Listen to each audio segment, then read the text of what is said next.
amados irmãos, a paz do Senhor, estamos de volta para darmos continuidade ao estudo da disciplina Atos dos Apóstolos, essa disciplina que conta com referencial teórico, Atos dos Apóstolos, os avanços e as conquistas da Igreja de Cristo, no poder do Espírito Santo, manual que conta com a autoria do pastor George Wood e os subsídios teológicos do pastor Gunnar Berg de Andrade. Desejamos a todos uma aula abençoada.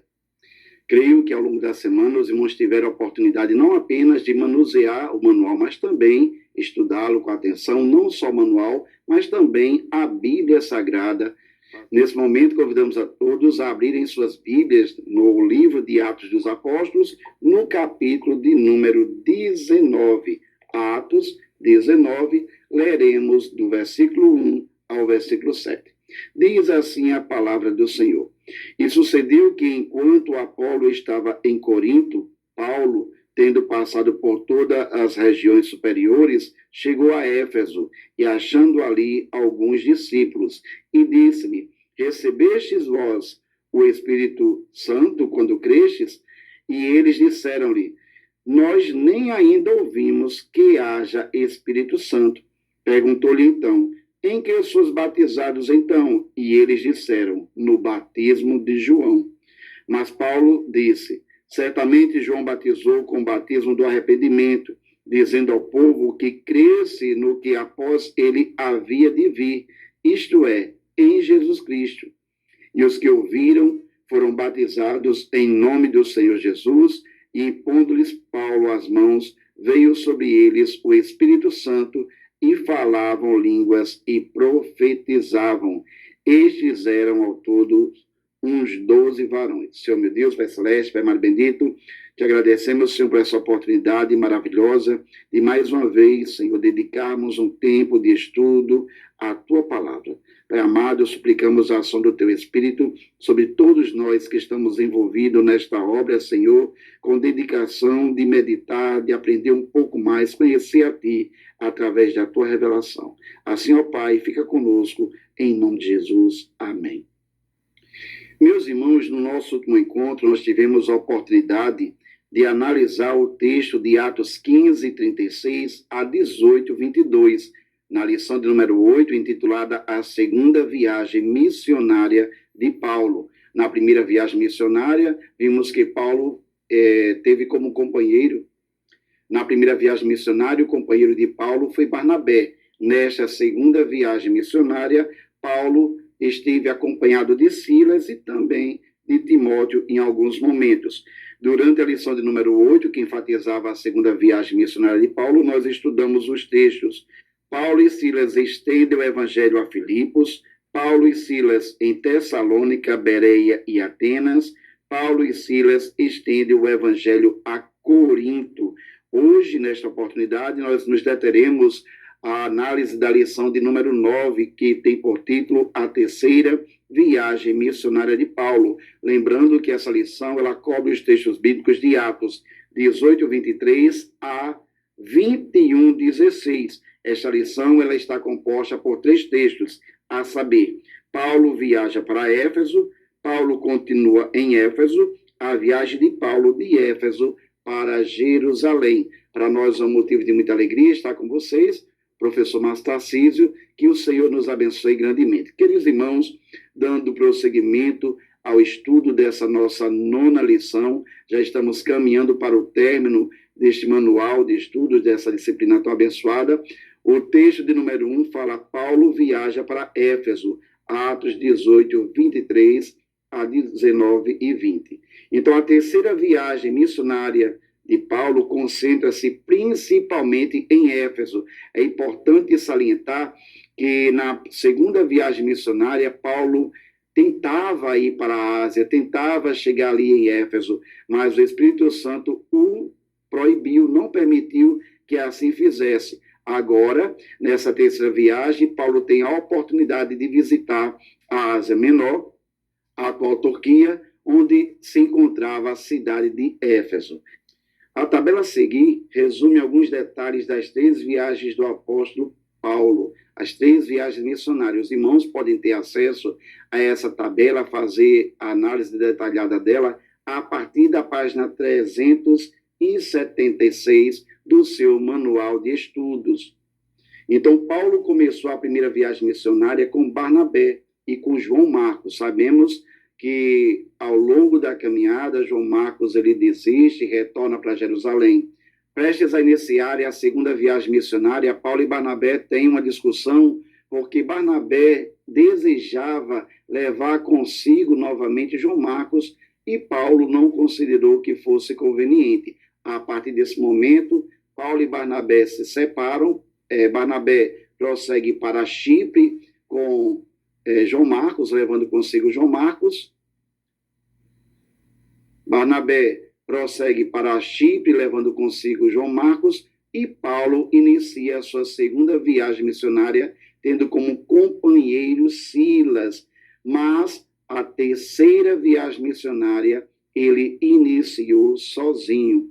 Então, as primeiras partes da expedição foram para lugares que Paulo já conhecia, e velhos amigos se juntaram a ele quando chegou ao novo território de Éfeso.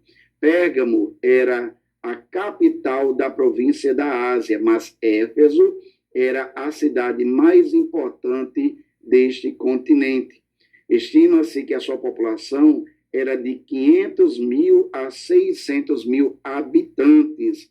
Algumas vezes, Deus nos permite saber porque ele fechou uma porta. O autor faz essa consideração para trazer à tona aquele momento da segunda viagem missionária que o apóstolo Paulo desejava, intentava ir até a Ásia, até a Ásia Menor, até Éfeso, iniciar ali também uma igreja, a pregação. No entanto, o Espírito Santo não lhe permitiu, naquele momento, chegar até a Ásia. Então, anteriormente, na segunda viagem, o Espírito proibira Paulo de entrar em Éfeso. Atos 16 e 6 nos traz esse relato. Mas, agora, o mesmo Espírito o levou a ministrar por lá, e Paulo esteve em Éfeso por 3 anos, Atos 19, 8, 9, Atos 20, versículo 31. Então, este foi o maior tempo que ele ficou em um lugar em suas 3 viagens missionárias. Mas por que será que o Espírito Santo atrasou o ministério de Paulo em Éfeso? É o questionamento do autor. Porque Deus, uma vez, fechou a porta ali. Então, o autor ele apresenta pelo menos 2 razões possíveis para que o Espírito Santo não houvesse permitido Paulo, naquele momento, chegar até Éfeso. Primeira razão que o autor nos apresenta é que Éfeso está localizado no centro das igrejas que Paulo plantou. Éfeso era o centro de uma grande roda, era o centro da estratégia de Deus para uma grande área de evangelização. O segundo motivo que o autor nos apresenta, que talvez venha justificar o motivo pelo qual o Espírito Santo não permitiu Paulo, na sua segunda viagem missionária, chegar até a Ásia, chegar até Éfeso, era que Éfeso era um poderoso centro do reino de Satanás. Era uma fortaleza do diabo. Em Éfeso, milhares adoravam a deusa Ártemis, também conhecida por Diana. Lá em Éfeso foram construídas um grande templo em homenagem a essa deusa. O templo de Diana era uma das 7 maravilhas do mundo antigo. Artesãos locais faziam estátuas da deusa e comercializavam. Entre eles, Demétrio, a gente estudará ao longo da lição. Os efésios acreditavam que os homens se comunicavam com Ártemis, com Diana, através das prostitutas do templo, através da prostituição ritual. Então, a pregação de Paulo diminuiu a venda de ídolos naquele local, deixando os empresários zangados. Como eu já falei, nós detalharemos esse ponto um pouco mais adiante. Então, a oposição ao evangelho nunca foi maior do que em Éfeso. Paulo aprendeu muita coisa, teve muitas experiências nas suas 2 primeiras viagens missionárias. E, com certeza, essas experiências da primeira e da segunda viagem, acumuladas ao longo do seu ministério, o ajudou a permanecer íntegro, firme e confiante ao longo dessa terceira e última viagem missionária. Aqui eu abro um parêntese, irmão, para que nós possamos entender a soberania de Deus. Deus vê o que nós não vemos, Deus sabe o que nós não sabemos. E Deus mesmo, ele estabeleceu um tempo determinado para todas as coisas. Então, se de repente você está vivendo esse momento, um momento do não de Deus, e muitas vezes, quem sabe, até sentindo-se frustrado por não poder realizar aquele sonho que você tinha colocado no coração, entendia que estava debaixo da direção de Deus e o Senhor não permitiu, meu irmão, se anime. Deus sabe todas as coisas. Talvez não seja o tempo certo de você avançar nesse propósito, mas saiba de uma coisa: se esse propósito estiver alinhado à vontade de Deus, em tempo oportuno, o Senhor abrirá as portas e te conduzirá, e você entenderá que aquilo que o Senhor faz sempre é o melhor. Então, talvez como eu, você já tenha tido essa experiência. Permaneça firme, não desanime. Nós temos um Deus que cuida de nós. O não de Deus é pedagógico, ele nos ensina coisas. E às vezes nós não temos a estrutura necessária para poder lidar com aquilo que virá posteriormente, quando nós estivermos já vivendo aquele sonho, né, aquele projeto que tanto desejamos. Então, lembre-se de que até os apóstolos crescem na graça. Muitos acreditam que Éfeso foi a coroa do ministério de Paulo nas cidades, mas havia um momento certo para Deus permitir ele colocar essa coroa. Também na página 378 do nosso manual, você tem mais uma vez a divulgação do mapa que traz a rota da primeira, da segunda, da terceira viagem missionária de Paulo, como também a rota de Paulo até Jerusalém, onde permaneceu preso. Amém? Outra consideração importante que o nosso comentarista traz, que o autor do nosso manual nos faz, é que o ministério privado de leigos é tão importante quanto o ministério público dos apóstolos. Aqui ele faz referência àquele casal de amigos do apóstolo Paulo, Priscila e Áquila, que contribuíram de uma forma significativa para o amadurecimento, para o ministério de Apolo. Então, em Éfeso, o casal Priscila e Áquila tinha um ministério privado muito importante. Eles ajudaram Apolo a amadurecer quanto ao caminho de Deus, Atos 18 e 26. Então, esses fazedores de tenda ajudaram a transformar Apolo de uma testemunha fraca em um campeão. Meus queridos, é importante nós percebermos que no reino de Deus existem pessoas que estão posicionadas em pontos estratégicos, como no corpo, né? No entanto, existem outros membros que integram esse corpo que não estão com tanta visibilidade. No entanto, são essenciais para o bom andamento, desempenho do corpo. Então, o ministério privado dos leigos é tão importante quanto o ministério público dos apóstolos. Para cada herói em batalha, existem milhares de soldados comuns que ajudam. As guerras não são vencidas apenas pelos heróis. Nós podemos constatar, meus irmãos, que ao longo da história da igreja, sempre houveram pessoas que, nos bastidores, contribuíram para que aqueles que estavam em evidência pudessem desempenhar um ministério de excelência. Aqui nós vemos o caso de Priscila e Áquila para o amadurecimento e o ministério de Apolo. Também o apóstolo Paulo, no início da sua caminhada cristã, precisou de alguém que orasse por ele. Ele teve Ananias, que foi até lá, orou por ele. O apóstolo Paulo também precisou do apoio de Barnabé. João Marcos, aquele jovem que voltou da primeira viagem missionária um tanto frustrado, precisou do apoio da companhia, da mão amiga estendida de Barnabé. E assim nós podemos constatar também nas nossas histórias.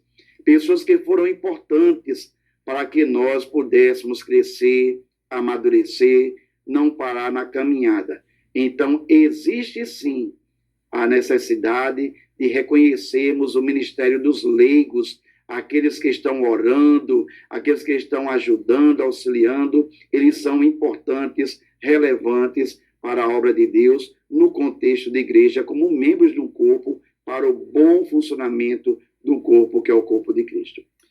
Outra consideração que o autor do nosso manual faz é que o batismo no Espírito Santo é para todos depois da salvação. Então, logo após que Apolo, que estava ali em Éfeso, com Priscila e com Áquila, parte para Corinto, o apóstolo Paulo chega em Éfeso.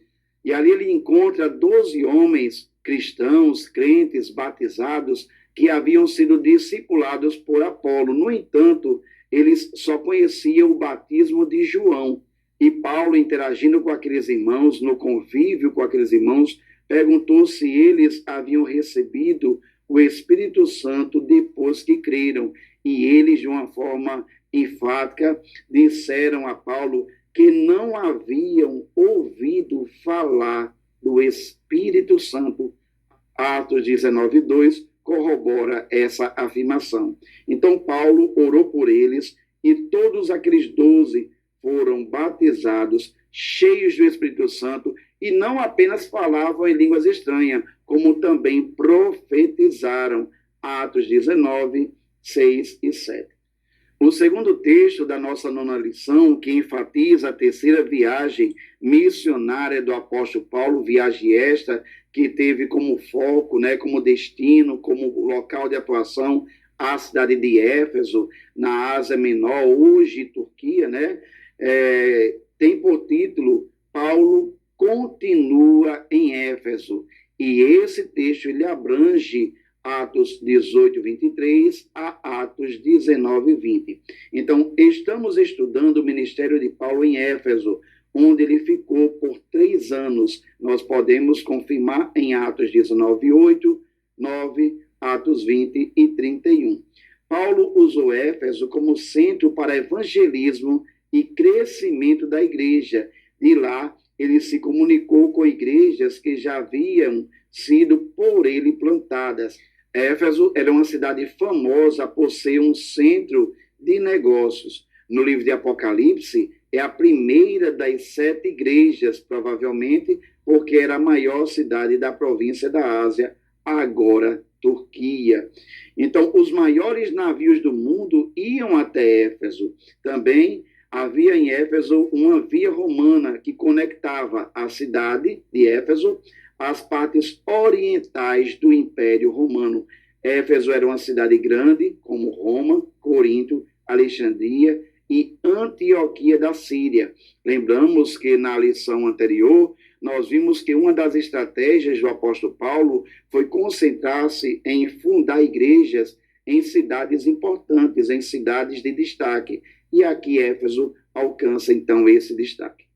Por 3 meses, estando ali em Éfeso, Paulo procurou pregar na sinagoga, mas como os que lá estavam se opunham ao evangelho e falavam mal do caminho, dos cristãos, então Paulo se apartou da sinagoga, Atos 19:8 e 9. No entanto, tendo se apartado da sinagoga, Paulo procura uma escola, a escola de Tirano. Paulo entrou na sala de aula de um lugar famoso por suas palestras. O auditório de Tirano era o lugar perfeito para mais uma palestra, mas Paulo, ele era um mestre espiritual.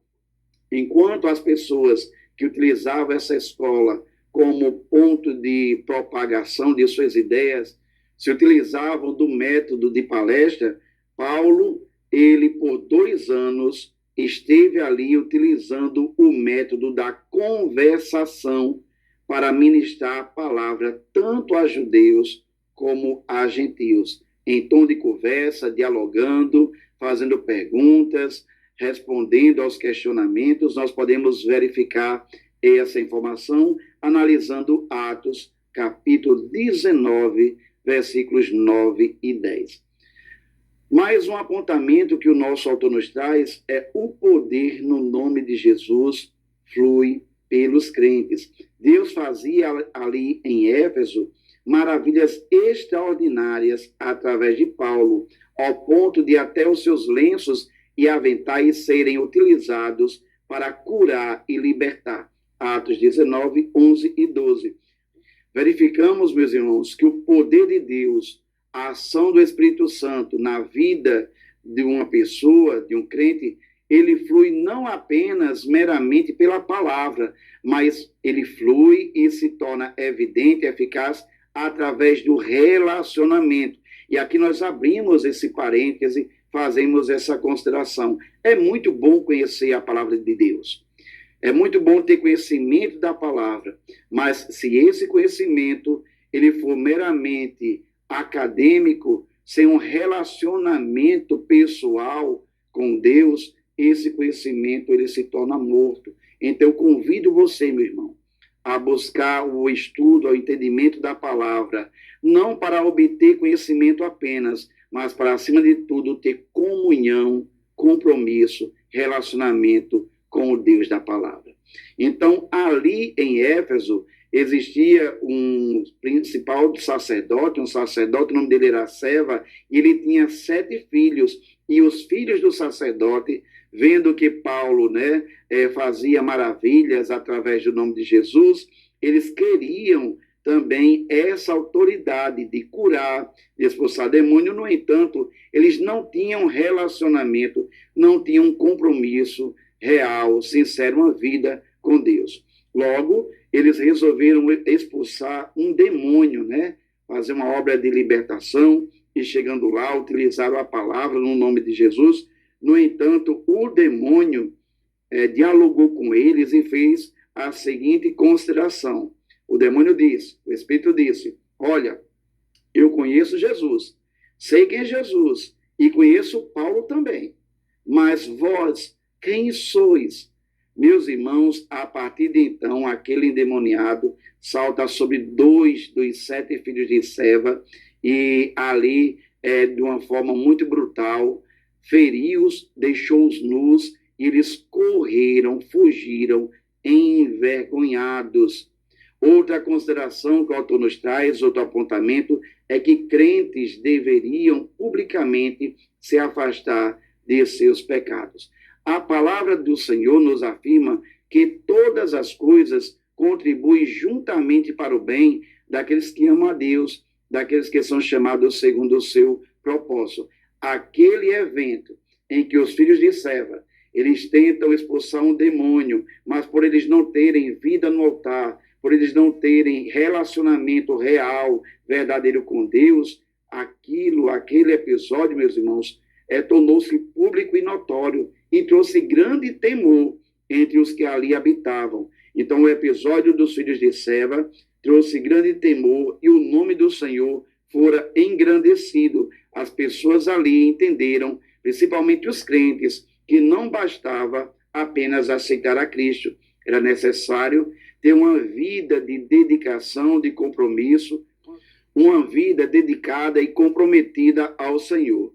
Então, diante dos fatos, tomados de temor, muitos dos que tinham crido confessavam publicamente os seus feitos, Atos 19 e 18. O que acontecia? Muitos daqueles que haviam se convertido outrora eram participantes de práticas ocultistas e tinham os seus pergaminhos, os seus livros de magia. Então, quando eles verificaram que era necessário